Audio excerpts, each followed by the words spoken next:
नांदेड़ जिला kerosene फ़रोख्त association की एक मीटिंग मुनक़्क़िद हुई। नांदेड़ जिला केरोसिन फ़रोख्त एसोसिएशन की जानिब से गुलशन फंक्शन हॉल में एक मीटिंग मुनक़्क़िद की गई। मीटिंग में रियासती हुकूमत की जानिब से केरोसिन बंद किए जाने के खिलाफ लाहे अमल पर गुफ्तगू की गई। 7 माह से ज़ायद अरसा हो गया है हुकूमत ने केरोसिन की फ़रोख्त बंद कर दी है, जिसकी वजह से हॉकर्स और केरोसिन फ़रोख्त अफराद को रोज़गार के मसाइल पैदा हो गए हैं। इस मीटिंग में नांदेड़ जिला केरोसिन फ़रोख्त कुनिंदगान एसोसिएशन के जिम्मेदारान में सदर बालाजी वेंकटराव, नायब सदर नवाज खान सादत खान, सेक्रेटरी देव सरकार वामन दत्त राव और नायब सेक्रेटरी महबूब बेग ने शिरकत की। नांदेड़ केरोसिन एसोसिएशन के जिम्मेदारान ने कई दफ़ा जिला कलेक्टर, जिला सप्लाई ऑफिसर और तहसीलदार से नुमाइंदगी की और केरोसिन को फ़ौरन शुरू किए जाने का मुतालबा किया, लेकिन इंतजामिया ने केरोसिन फ़रोख्त करने वाले अफराद के मुतालबात को सिरे से नज़रअंदाज कर दिया है। इस मामले में इस एसोसिएशन के जिम्मेदारान ने अपने मसाइल को मीडिया के सामने पेश किया।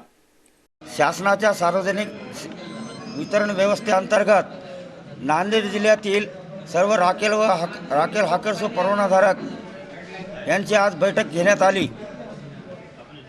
परवानाधारकांचा जे मेन विषय आहे की आज 7-8 महिन्यापासून केरोसिन कोटा बंद करण्यात आलेला आहे, त्यांची उपासमार होत आहे। आम्ही सर्व परवानाधारक मागील 40 ते 45 वर्षापासून शासनाच्या अधीन राहून राखेल वाटपाचे कार्य केलोत, पण शासनाने नवीन नियमामध्ये दुरुस्ती करून आमचा राखेल कोटा बंद केलेला आहे आणि प्रत्येकी कुटुंबास त्यांनी सिलेंडर वाटप केलेले आहेत।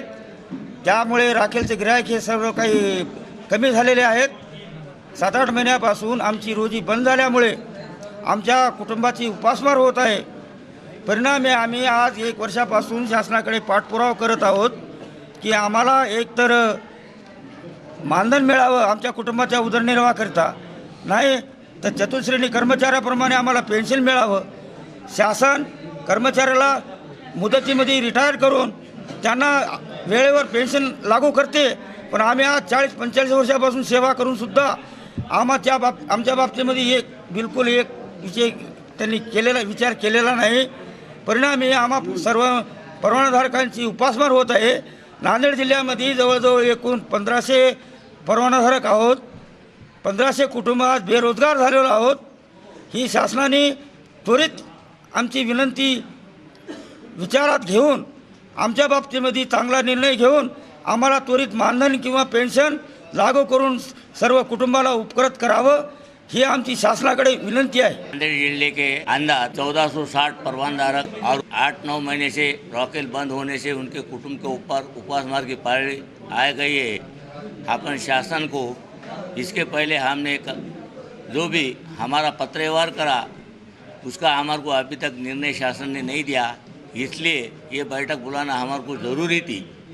इसलिए हमने आज ये बैठक वो हिसाब से रखे वाली है और पूरे लोगों ने हमारे को यहाँ आके मीटिंग में साथ दिए वाला है, वो लोगों का भी धन्यवाद मानता हूँ।